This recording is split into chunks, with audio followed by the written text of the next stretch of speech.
We promised you Dusty Slay. We got Dusty Slay because everything works. It's radio. Everything works like a well-oiled machine. Morning, Dusty. All right, we're having a good time. We're ready. We're in. Yeah, already. When did you get in last night? Yeah, I got in last night, and it's been great. It's been hot. It was 104 degrees when I got here, but I love it. It's beautiful, isn't it? Yeah, I love the heat. I'm a big fan. Are you really, though? Yeah, I mean, I'm not, working, so I can just hang out and exist in But the you heat. don't seem like a guy that wears shorts. I don't like to wear shorts, but I did, when I got here, after I left the airport, I did change into shorts. Did you Jorts? Please tell me they're jorts. No, I have some, but it's like when you look like me and you wear them, nobody thinks it's ironic. No, not at all. Not at all. I finally broke down and wore shorts for the first time in maybe 2 years the other day. Yeah. And the other issue you have when you don't wear shorts is that when you first bring the legs out, they're a little like, when they discover, if you're watching one of those nature shows and they discover a fish that lives in caves and they're always blind and see-through and white, that's what my legs look like, cave fish. The hair's all rubbed off the side. Yeah, and it's a very uncomfortable because then everyone goes, what is wrong with you? And you're just like, I'm a Texan, I don't wear shorts. I realized a few minutes ago, I think I'm actually wearing a bathing suit. What does that mean? Because look, it has accidentally that little rivet. I just felt that little rivet in the back. That's a fart hole, dude. That is not. That can't. Those are knit. You can't swim in those. But look, they're board shorts. Yeah, I don't know. Those are really the shorts, though. They got the Viore has the liner shorts now, and it's that's those kind of shorts have really paved a way. Like, I was into, when I lived in Charleston, South Carolina, I would wear the khaki shorts back in the day. Yeah. And then if you, pee a little bit. You let everybody know. It's an advertisement. Like, you're, drinking, and you're on the way to the bathroom, you pee a little bit. You're amongst friends. You don't have to come up with an excuse. Sometimes you just do it because it feels good. Yeah. You know what I mean? And you're like, it's a couple of drops, but you look down and it's your whole leg. Oh, yeah. I don't know. That could just be me. No. We've all done it. Yeah. Everybody's done. Or covered in there drops. used to be hair dryers in the bathroom that would flip down, and you could dry your, I've dried my pants at a hand dryer in a bar many times. I'm like, I'll join you in a minute. I gotta dry off. Got some laundry to do. I'm just thinking about all the different. The dribble was what. It's not even sometimes that you're peeing. You've made it to the restroom, fine, like an adult. Yeah. But you didn't. But for some reason, your dong decides to betray you. It's usually if you're on a date with some. Are you married? Oh, yeah, I am married, yeah. Oh, so you don't have to worry about this. She not expects this anymore, from you now? Oh, yeah. I mean, she knows what's going on. She knows that you're full on, you're worthless? You tricked her? Yeah. That works out great. Yeah. But yeah, I mean, I actually walked a girl back in the day. I walked a girl back to her car. I had to pee so bad. And I was like, let me just go over here. And I went over, and on my way to pee, a couple of little drops came out. I didn't know this girl. I had just met her. But I thought it was going to be a good night. It was looking good. And a couple of little drops came out, and I looked down, and my whole leg, I had khaki pants. It was like my whole leg. There's no way I could get in the car with her. I had to be like, you know what? Just give me your number. I'll call you later.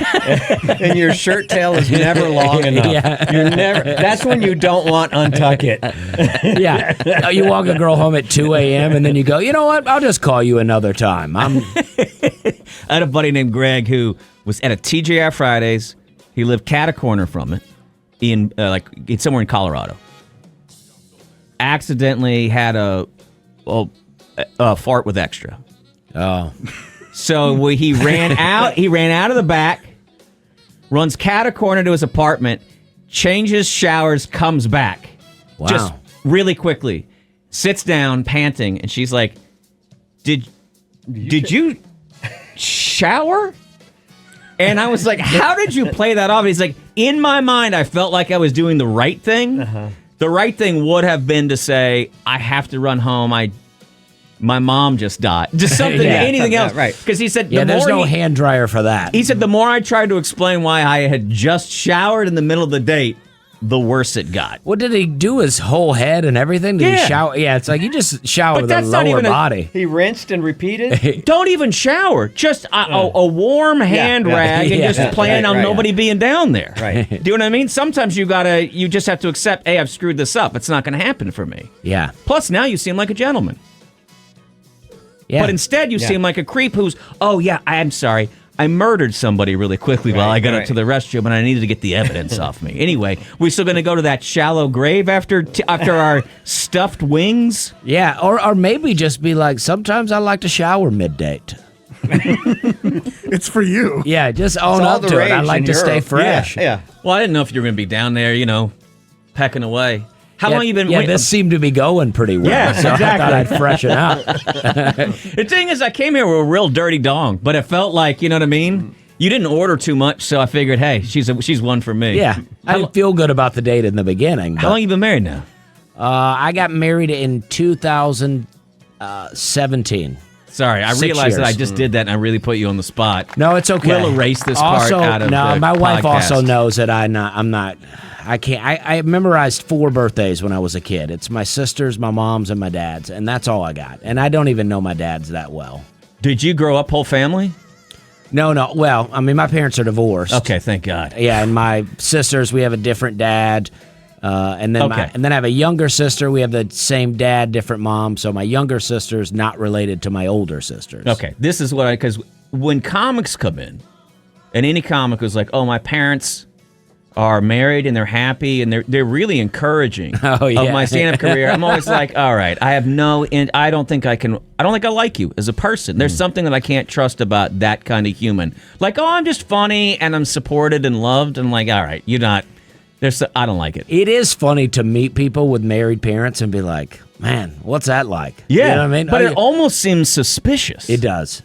But it's like, oh, you had like the TV life, I don't know. I just see it and I go, wow, that's really something. I just realized I'm the only one in the room, right, of the 3 of us that my parents stayed together. Yeah, but your parents didn't love you. That's why. Yeah, they never said I love you, but his parents literally never said I love you to him. And that's my dad why, was military. That's why I can accept. I can accept being around you. Yeah. No, there's nothing about you, Bob, that says well-adjusted. Right. What? You're not a well-adjusted military person. parents, I feel like one will be gone all the time, so it's like they got enough time away from each other to where they don't can stay married. Yeah, Maybe that's it. Yeah, and you actually need the other parent in the picture, or you're screwed. Yeah. While my dad went to Vietnam and Thailand and all these other places. So Chewy had a couple of come and go uncles while he was growing up. Yeah, they teach you a lot. They do. Yeah. They all have different lessons because they're all living different lives. Say it. You're not my daddy. Say it. Say it. Come on, give it You to him. ain't Come my on. daddy. Yeah, thankfully my mom never remarried. She had a few boyfriends here and there, but never remarried. My dad got married a couple of times. His wife now is great. In between wife that he had she was a real nightmare. Really? But, my mom thinks she tried to poison me. I don't know. I'm all ears. All ears. Well, I don't know if there's any evidence, but I would be sick like every time I would come back from my dad's house. Right. And my mom thought she was like slowly trying to poison me. And I have stomach problems now, and my mom's always like, I think it was Deborah. She thinks she was trying to poison my dad too. I brought it up to him one time, and he didn't seem to agree, even though he doesn't like her. Is her name really Deborah? Yeah. Because that is the name of a second wife who would that is. Oh yeah. That's straight off of one of the podcasts that our wives would listen to when they want to relax. Oh yeah. Did your wife like the death and dismemberment podcasts and 2020 episodes? She did for a while. I've really strongly encouraged her to not listen to them anymore because she's getting too many ideas. Yeah, well, it creates too much problems. She starts to get all paranoid, and then I'm gone, and she thinks people are trying to murder her, and I'm like, you got to stop. Just listen to watch some happy stuff. Yeah. Now she likes to watch like my 600-pound life and stuff like that. I'm like, she got the Learning Channel. I'm like, that's better. That's better. That's a little more uplifting, isn't it? That's a little happier. But that's also, you can be like, hey, baby, look at how well I'm keeping myself in shape. Exactly. You look like hot meat when you come home from the road. She hasn't seen you in a while. And if she's only watching my 600-pound life, you looking pretty good when You're you come Channing back. Tatum when you walk in. exactly. I think the one that she likes is the Two Sisters. I don't know what it's called, but it's a little funnier. I mean, it's sad, but 600-Pound Life. At the end of that, sometimes they're not like. I'm always looking for their lives are terrible, and then by the end, their lives have changed. Right. One 600-Pound Life I watched. By the end, they were like, and then we think this guy died later. I mean, they didn't say it like that. Well, but basically, I was like, that's not what I'm looking for. Did you ever get into the show Intervention?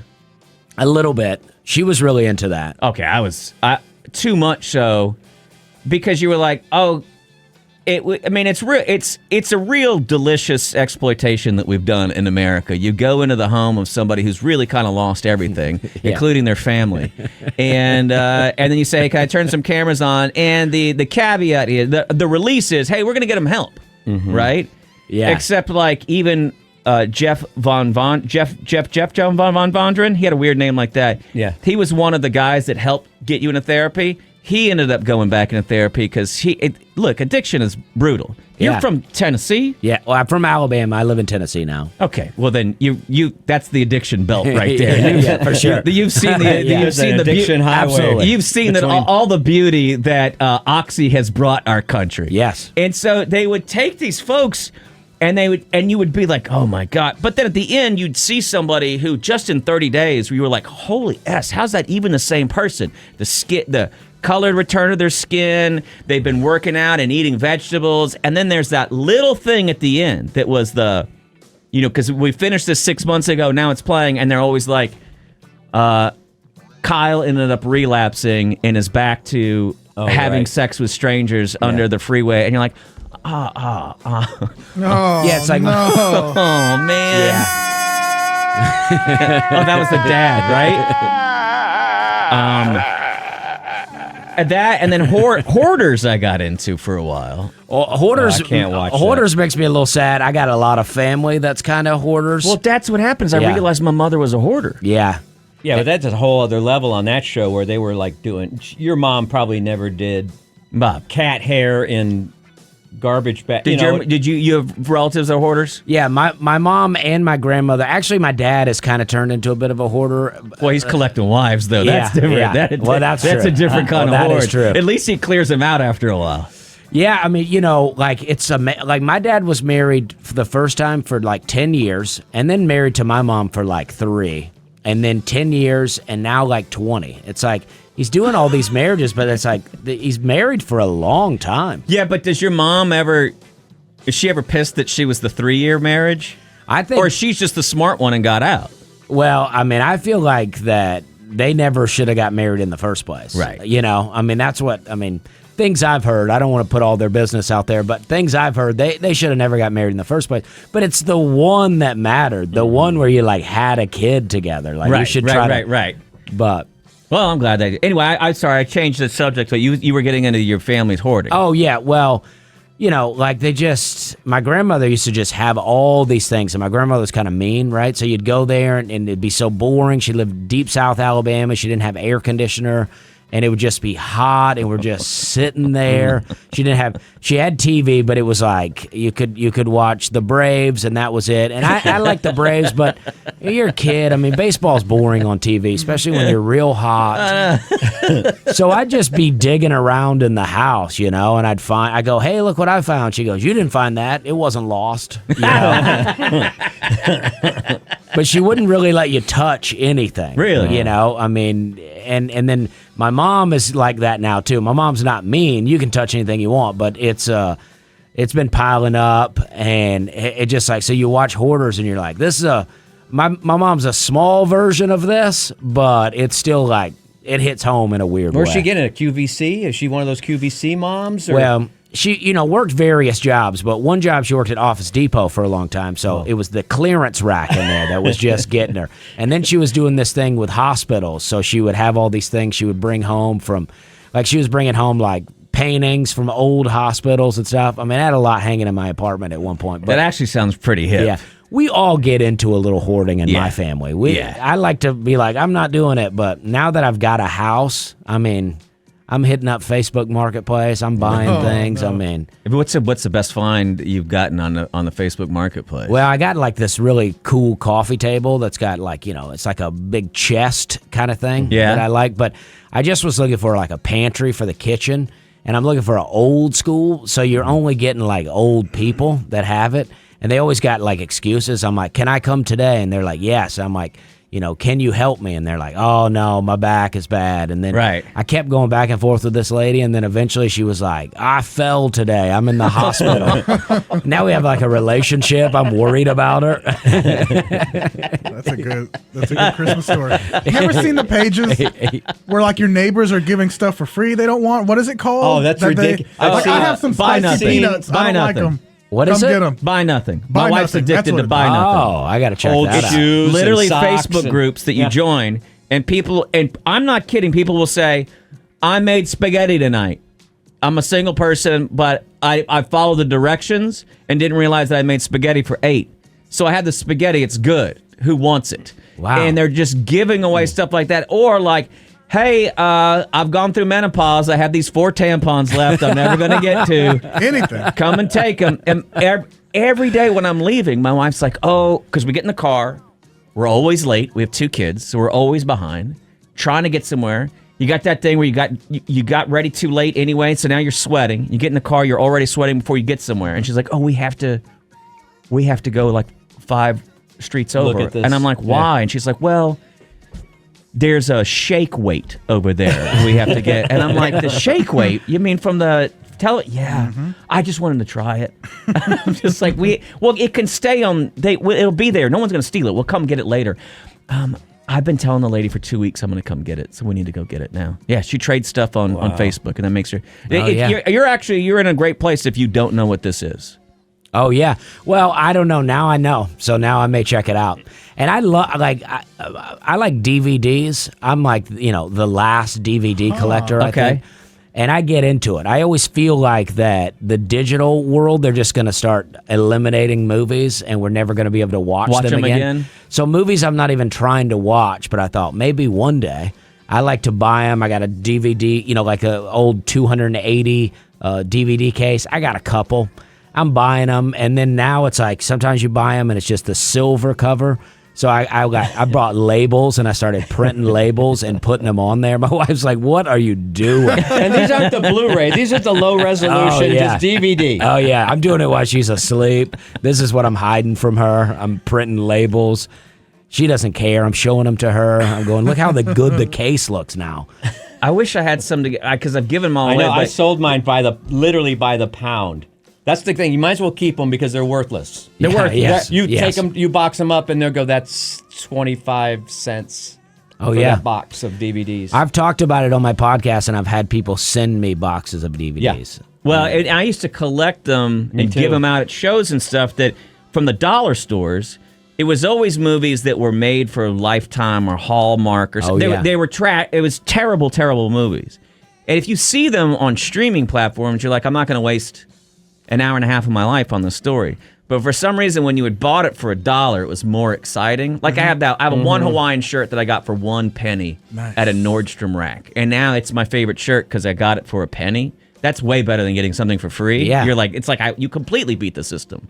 Like you beat America and all of capitalism to find a shirt for a penny. Like Nordstrom's like, we're not giving this away, You're but not. we got to get rid of it. yeah, but also there's still like, but we got to still get that penny. We have Yeah. we have overhead, okay, buddy. You can't just walk out of here with Has that. the vinyl bug bit? You seem like a dude that'd be into vinyl. Like I got me. it. I got into vinyl for a while too. I got the whole record player and everything. And I Oh, was, record player. Yeah. I like that. Not turntable, but a record player.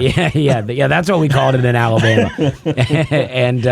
and I was, I mean, I got really into it. But I'm like, the thing that got me is I'm like, I put the record on, and then 20 minutes, I got to get up and flip it. And I'm like, you know what? I do like a playlist.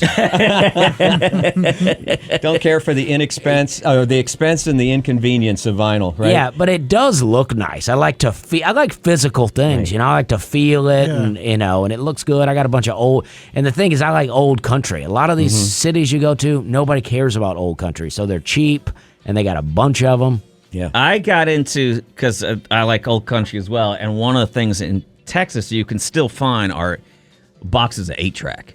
Oh. And you can get an 8-track player. But the tunk in the middle, they did not line up 8-tracks in the middle of a song. Have you ever listened to an 8-track? You're too young for it. I aren't you? have listened, but it's been a while. But you remember So they that reordered the song. So like you could listen to Sgt. Pepper's or something that you know, and it's like, wait a minute, that song doesn't come after Day in a Life.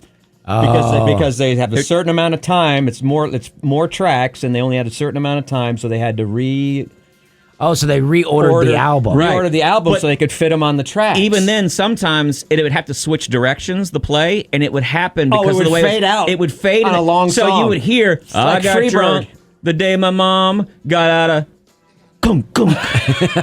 river is in, and it would change the record. yeah, and you're yeah. like, that is not how that song How did goes. the That is not how that song was originally recorded. That is an odd place for that. There is not a fade out in the middle of Freebird. Yeah, That was top of the line technology at one point. Oh, it was amazing. I can remember when you would get, as a kid, you'd get into somebody's car and they had that 8-track player. They had a Craig. It seemed cool to me because I grew up, there was just a radio in our car. Oh, yeah. And somebody had an 8-track player. I've never seen an 8-track player in a car, but my dad had one when I was growing up. I wish I had in the car. That'd be amazing. There's a certain level, there's a whole feeling. An 8-track player says, long, heavy car, dad, usually in Sansa or, what are the Wrangler Ranchers with a W? They're the pleated polyester kind of jean and an ostrich skin boot, and then a copious amounts of cigarettes inside the car with maybe a plush red interior. Oh, yeah. 8-track player goes really well with that. And people- Also, a couple yeah. divorces goes well with that. And Yeah, fake gold And watch. maybe a Cobra CB Oh, CB yeah. radio Oh, underneath yeah. the We 8-track? definitely had that. Yeah, I love that. I think I would absolutely buy that and love that Yeah. though. Now. Yeah, the old cars. I had a 1982 Buick LeSabre when I was like in my Beautiful. early 20s. I loved land it. yacht. But it kept, breaking down. I didn't have money to be fixing it all the time. I wish I had it now. I mean, it'd be great. You'd be king of the You're road, getting man. your things are going better for you. Yes. Do you think if you could buy any car, like late 70s, early 80s, what they called luxury cars, would you go back and get that Buick, or is there something else? Well, I like like an Eldorado? I like the. I don't know if I know enough to say, but I Gotcha. like that Buick a lot. I mean, it was in good condition. I don't know what was going on in the engine, but the body was great. Right. And I And had those big plushy seats. Yeah, I had an '89 Ford Bronco full size, Yeah. and I love that. I would love to have That's that. big money now. Yeah, I would love to have that. A lot of those cars that everybody got rid of are coming All back those and are square worth a ton. bodies, yeah. Didn't you almost pay a ridiculous amount of money on what was it? A Grand National? I'll do it Grand National because it was like I saw an article that it was The Grand National- the most affordable collectible car. Like, But the Buick Grand National was it's a cross between one of those long luxury cars, but it was also a 2-door version that was supposed to also be a performance and speed car. Like a Yeah. huge door. It was black. But like a futon. Like, this is not good at doing either thing. It's not a good couch. It's not a good bed. Oh, it's yeah. neither of them. Now you can't It touch wasn't them. good in 100 grand. 100 grand for 100 now. grand. You Wow. can't touch them now. Well, I'm looking at prices on LeSabres. It seems like they're still fairly affordable. And practical. Yes. I mean, that car was great. I Yeah. mean, that 83 is what mine really looked like. It was a little bit more of a yellow. I guess, yeah. Did you have the leather roof? What do they call the leather roof spec? Remember when there was the back half of the car would have a Landau? Was it a Landau top? That might be it. Or yeah. or what did they also? I remember they used to have this thing called opera glass. I think it was Oh, the the little little tiny window window in the back? kind of in the back of the car that was added. I don't know Oh, what any yeah. of that. Oh, by the like door? No, Like where the There's window was? just an obvious look. It is very clear that there was a period where there was a lot of cocaine going through GM and what have you, and the designers were out partying and doing coke all night, and they're like, "Do it, dude. Put a little yeah. window in there, man. Put a little window." I would drive that car. Yeah, Look at that. it was so great. I mean, at that. I think maybe the shocks were bad, but it Yeah. would just float. Yeah. Yeah. Square headlights. Yeah, I had an 81 Oldsmobile 98, and we used to call it the Lanya, and it would. I don't think that I don't think anything worked on it, you know? Oh, yeah. But it would have been safe for me to get in a wreck in, but it would go over, and then sometimes I would, you'd try to drive it because you were younger. You would try to drive it around the corner, and that back end would swing on you into a very, very graceful and smooth 180. Did you wreck that car? Actually, the car you're talking about, my mom and dad had while they were married. Hell yeah. And my mom left me in that car running one day when I was 21 months old. They tell me the story. I was 21 months old. I pulled it into drive. There you go. And I drove it down a hill, through a fence, and through 2 fences and into a pond, totaling the car. I wasn't hurt. They rescued me out of there, but it totaled the car. Are you Dustin or are you Dusty? I am Dustin. I don't tell people, but... Well, because I want you to be a Dusty, because that is a story that you have when your name isn't nicknamed to Dusty. Yeah. That is definitely a story you have when you're like, no, it says that on my birth certificate, Dusty. Well, this is the thing. It's like, well, what is the name, right? It's like my parents wrote Dustin on the birth certificate, but they never called me that. Yeah. I was always Dusty to them. Dustin has always just been like some legal entity that I am. You know That's your getaway name? Yeah, corporate. yeah. Your corporate name. Yeah. You're going to hang with us for a bit, okay? Okay. Is that all right? Yeah. We're going to do one more segment. When you come back, I'm going to ask you about I found I think it's the ultimate Instagram. I'm very interested in knowing more about it. Dusty's going to be at Paramount. Tomorrow night is the show. Pretty cool place. Yes. That place is gorgeous. It's the best. It's my favorite place to see stand-up in the city. Absolutely love it. History. And, it's history. It's gorgeous. There's no bad seat in the house. And you're going to go check Dusty out while he's there, because he's one of those guys who's getting bigger and bigger and bigger, which means the next time you come through, you won't be there. You'll be somewhere else, and they won't get to see you as up close. And you got to go see Dusty right now. Bob, can you tell people about whatever you're that's interesting. We were just talking about cars because Renegade Truck Accessories at 12621 Research, where I've taken many of my pickups, Jeeps, whatever I've had over the years to get, to next level those vehicles, because you might want to get it lifted, you want to get it dropped, you want a grill guard, hitch, bed liner, bed cap, tonneau cover, LED lighting. Let's see, what else did they do? They do it all. Wheels. Check out those black Rhinos. No matter what the accessory or modification, Jim and his gang of Renegade Truck Accessories have you covered with over 35 years of combined experience. I happen to know it's even more than that. Highway 183 and short drive from anywhere. Renegade Truck Accessories carries all the top brands. So if you got ideas, bring them to Jim. He'll even show you some more stuff maybe you haven't seen in the parking lots or on the trails. He knows, and they bolt it on right. Upgrade your ride today with Renegade Truck, and check them out on social media. See what they're working on this week. Tell them I sent you. It's renegadetruck.net.